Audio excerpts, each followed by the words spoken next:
ต่อแมงเดือนมาซื้อจัดตัดหญ้าได้ทุกคนฝากติดตามแมงเดือนนี่วันหน้าแมงเดือนสิแปลนซ้ำใดบัดนี้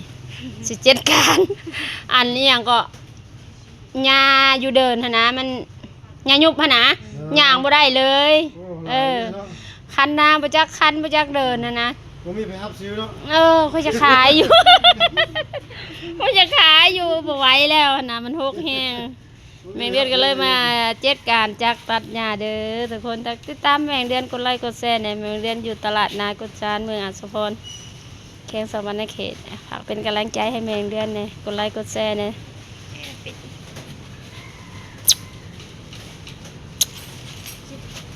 ชัมฮีชังจิบแรกกับบ้านเปิดเอาตะนั่นก็เป็นบอสในสุดจักรวิญญาณ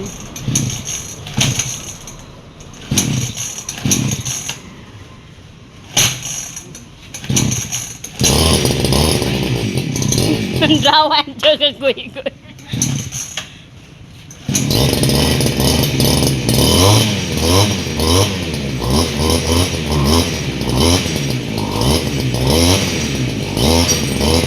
ลอกให้แล้วเพิ่นลอกให้แล้วทุกคน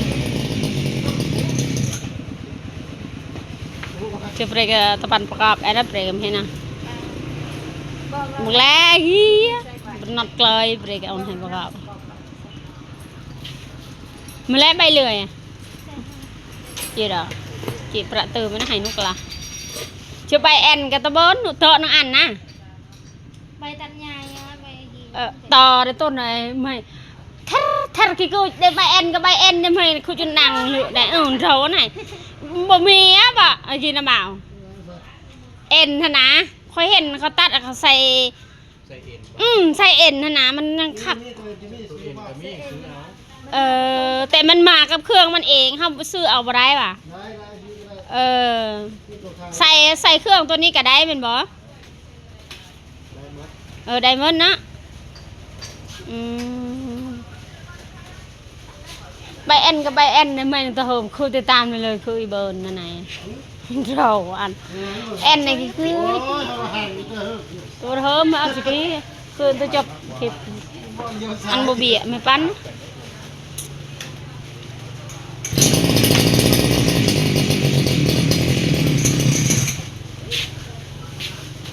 ใบแอนกับใบแอนนี่โดอันตรังโดนแล้วไหม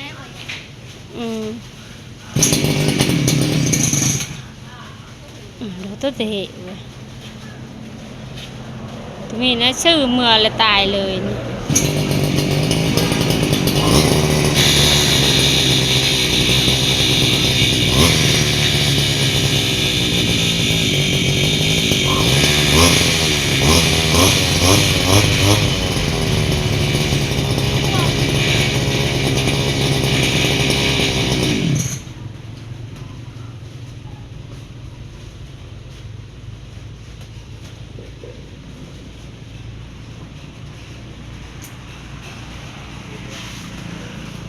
บ่มีหญ้าแถวนี้เนาะอยากให้เจ้าลอง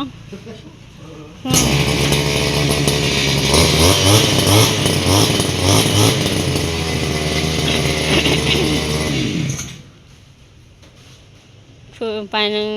บอลมันทัวเลยฮะไม่ใช่เองป่ะย่านใส่บ่เป็นฮะและอัน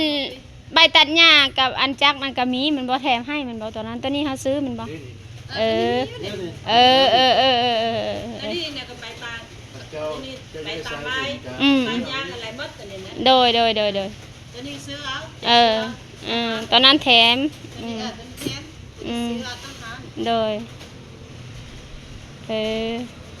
เจาะเลยอ่ะเราอยู่เจาะบ่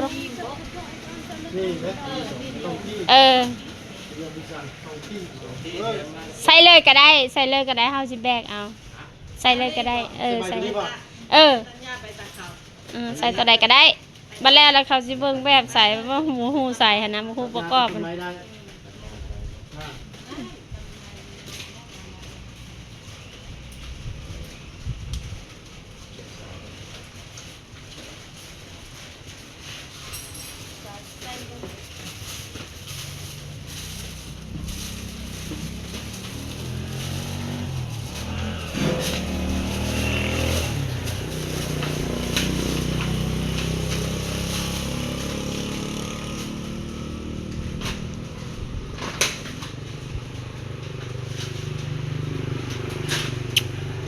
อันมุมเนี่ยอันนี้ก็ตะนำไปชอบเปลี่ยนเปาะตามไหนกะ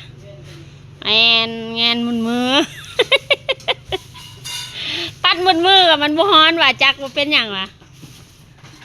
คันสมมุติว่าเฮาตัดมุนมือหั่นนะบ่เป็นหยังเนาะ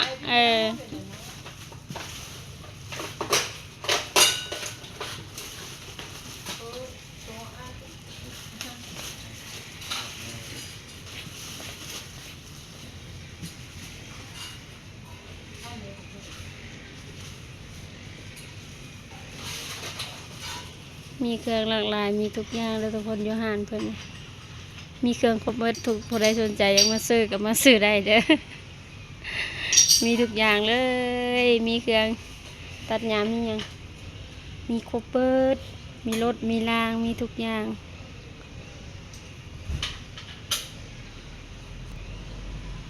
มีนั้นตังช่างมาตนเลย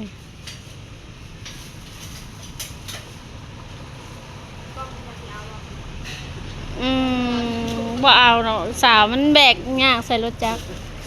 แบกเอา เพื่อสิแบกนี่ก็พอแห้งแล้วเพื่อหอดผู้บานพ่นงามพุ่นบานจะหอยหน้ากระทิ่งผู้หน้ากระทิ่งผู้บานตลาดผู้แมงเดือนขอลำลาไปก่อนขอจบคลิปเพียงเท่านี้เด้อสบายดี